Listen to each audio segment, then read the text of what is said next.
Join us at Mervis Diamond this weekend for our very special Viraggio engagement and wedding ring show, combined with our famous Mermaid lab-grown diamond show. Our full Viraggio bridal collection will be on view. It's your chance to customize your ring your way. Mermaid lab-grown diamonds are the finest you can get. The quality is amazing, and the value will blow you away. Now you can flash a huge rock, twice the size of what you would have expected, in a gorgeous Viraggio ring at a very affordable price. Love can strike at any time. Celebrate with a Mermaid diamond in a Viraggio ring. What's more, with Mervis financing, you can get all of this for less than $200 a month with zero interest for up to 5 years. Select your ideal Viraggio ring and Mermaid lab-grown diamonds from the largest selection anywhere in the entire metro area. Only this weekend and only at Mervis. Don't miss this special savings offer. Mervis Diamond Importers. Register at mervisdiamond.com or call 1-800-HER-LOVE. Run the Army's race in person at the Pentagon. Army 10-miler general registration is now open. Go to Army10miler.com to register today. General registration presented by General Dynamics. Register today at Army10miler.com.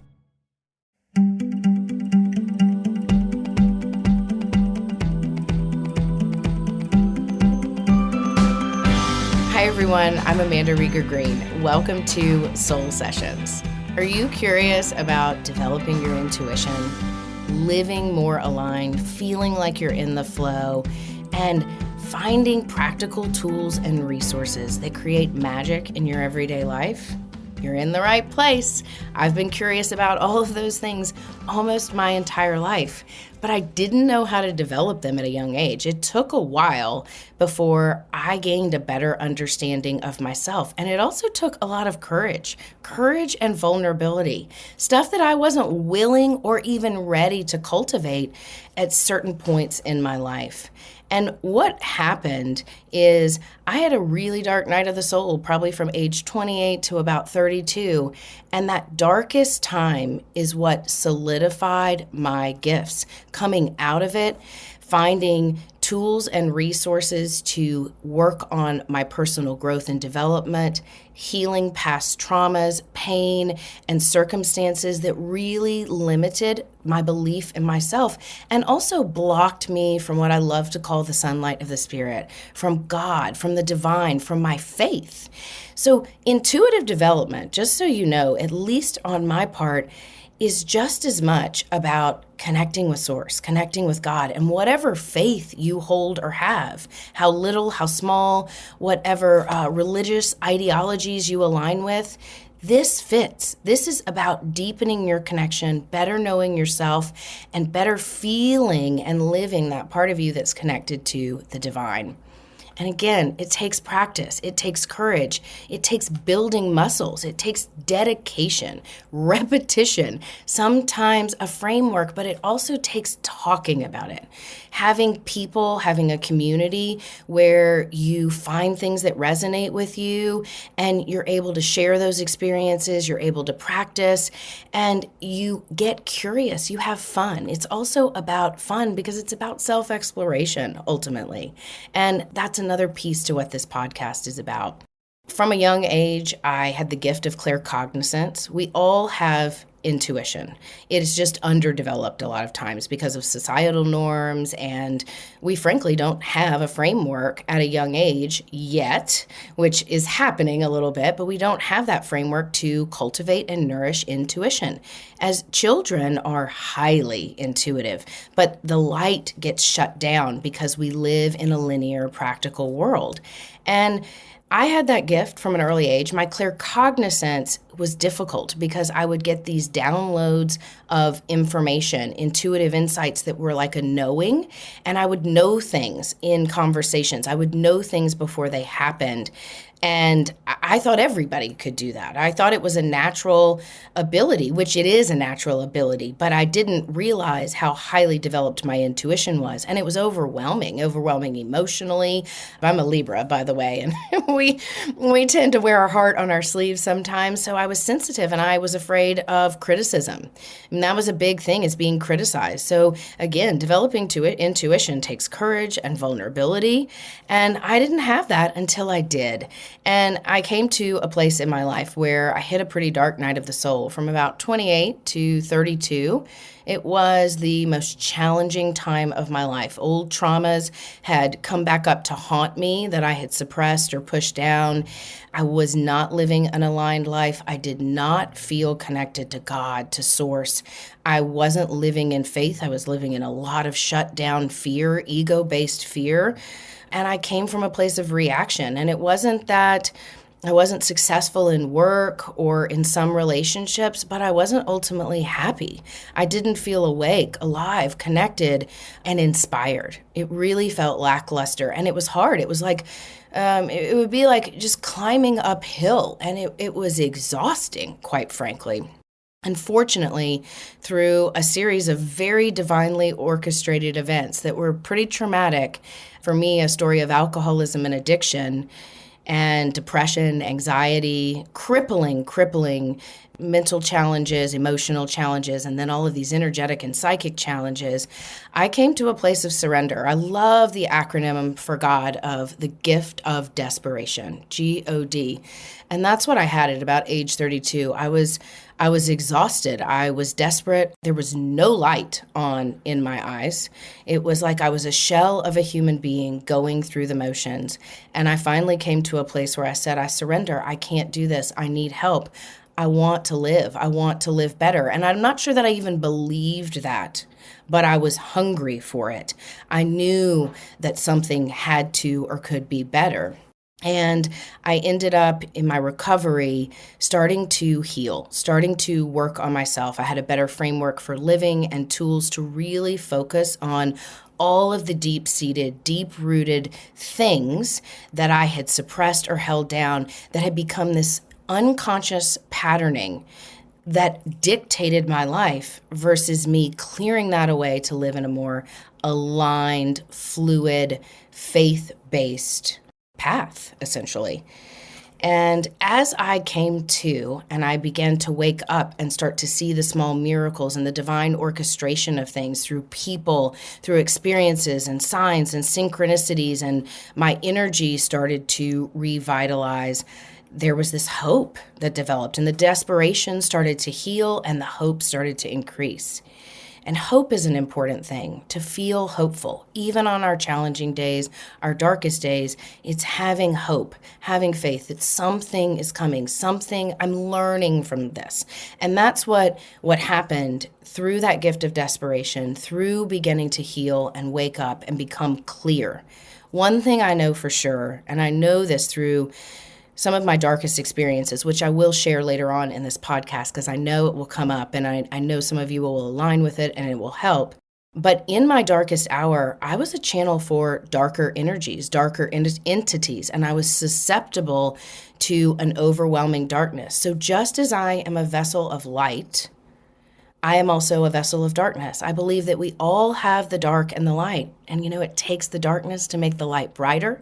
And it takes ferreting through that darkness, shining a beautiful torch into the darkness to illuminate our light, to clean it out.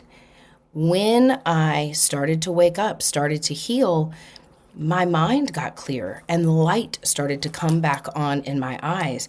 And instead of holding and channeling heavy, dark, angry, fear-based energies with doubt and worry, self-consciousness, instead, curiosity, happiness, joy, clarity, ease, peace, for goodness sakes, peace. Like that was a big one. I remember the moment I felt serenity, and it was fleeting. It wasn't like I just felt serene and that's been the end of the story.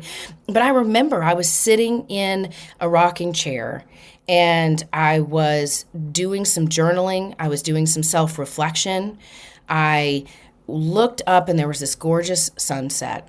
And I remember thinking, wow, this is beautiful. I feel peaceful. And it was jarring. It was alarming because I hadn't felt peace like that maybe in my entire life. But I had been painstaking about wanting to heal, wanting to live clearer, to live more aligned with something greater and more divine than I could humanly cultivate in my ego-based frame of mind. And when I experienced that peace, a smile just flooded through my whole being of, you're okay. Things are opening up and expanding. You're on the path. Capital T, capital P, you're on the path. And it's like once you wake up to that path, at least for me, it's really hard to go back to sleep. And when you know a healthier, better, clearer way of living, when you have moments of divine alignment and you see God in the everyday, you see it in relationships, you see it in work, you see it in yourself, it's hard to deny that it can't exist or it can't grow. So it's getting hungry for it. I mean, I've always been a seeker and a searcher. I just was looking in the wrong places and I didn't know how to embody it. So much of what I want to share on this podcast is learning how not only to use practical tools and techniques that resonate with you, but learning how to embody your innate wisdom, your innate abilities, and to communicate them, to live them, to allow them to live through you, to channel that divinely seated part of you that was given by Source, by God, your higher power, in whatever way you see or experience that.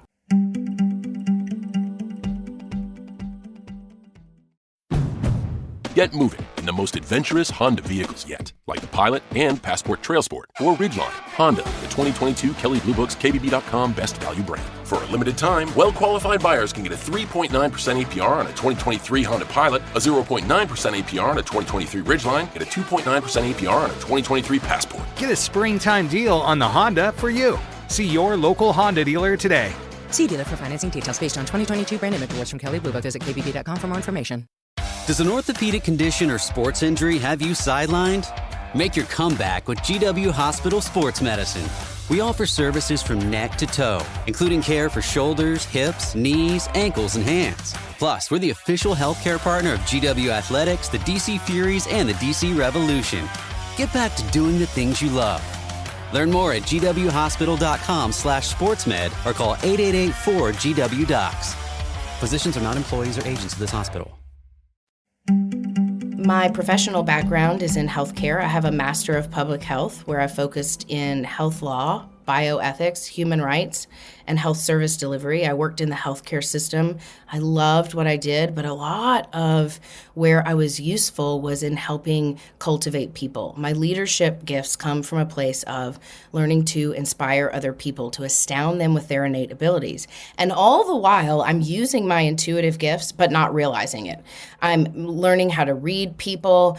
I am learning to listen better, and then I'm giving people the ability to shine or bloom where they're planted, providing them with tools and resources. And so that was happening while I was in the healthcare field. But the more that I woke up, the more that I aligned with myself, developed my intuition, ritualistically and routinely developed my spiritual and personal muscles, and they got stronger, it was almost as if I could not deny my soul's call. And it was 2016 when I made a pretty bold leap of faith and I left corporate healthcare and I started working with clients, doing readings, retreats, workshops, seminars, and coaching people one-to-one on a spiritual basis, soul to soul, helping channel people's higher wisdom, reflect that back to them, and illuminate and ignite their own innate divine spark.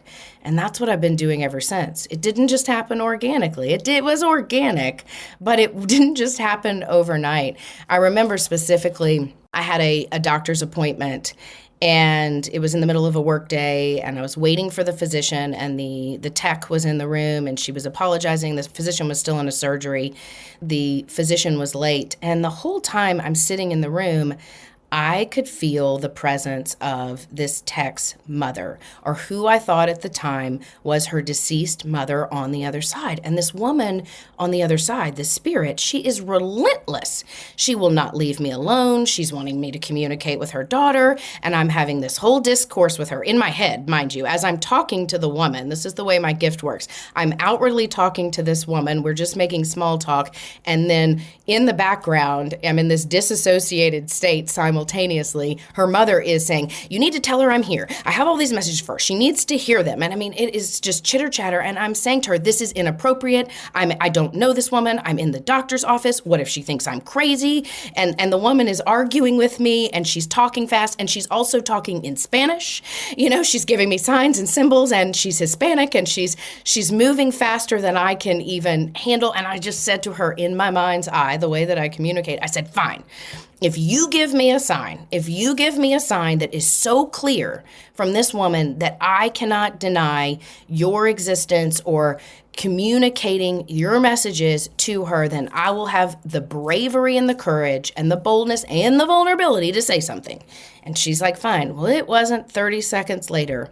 The woman says to me, I love your shoes. And I said, oh, thanks. Thanks so much. She said, you know who would have loved those shoes?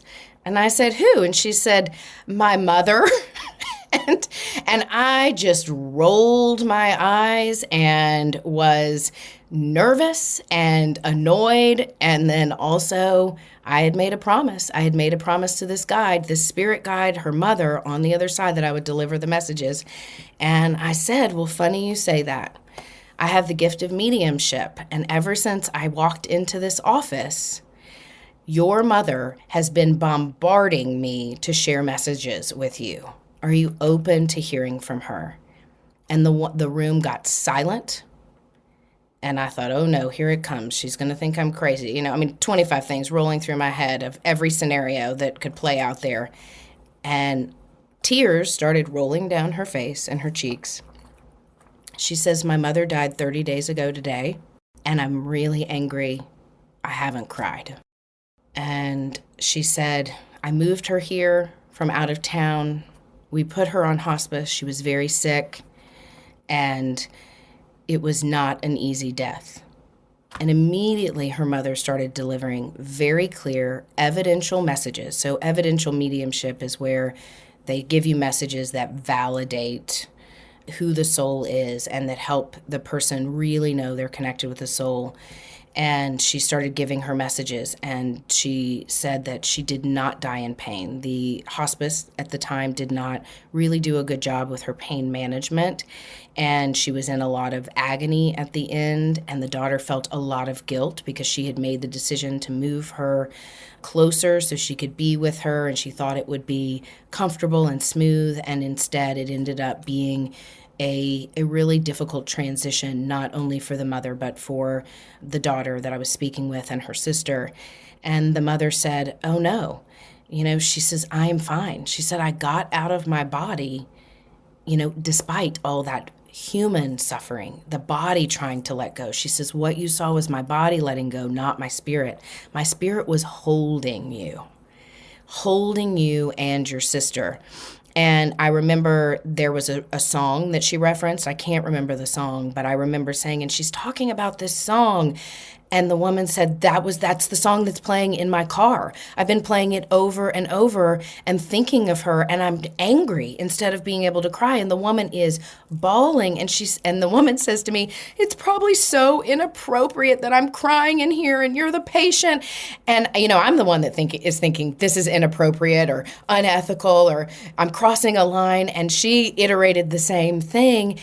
And all the while, the doctor is not there yet. She's stuck in a surgery. We have been gifted this space together. Anyway, the messages continued to be healing and remarkable. And the woman said, this is the biggest gift. She says, I hadn't been able to grieve because I've been in that state of anger. And sure enough, it was a moment where, we embraced, we hugged. I felt lighter. She felt lighter.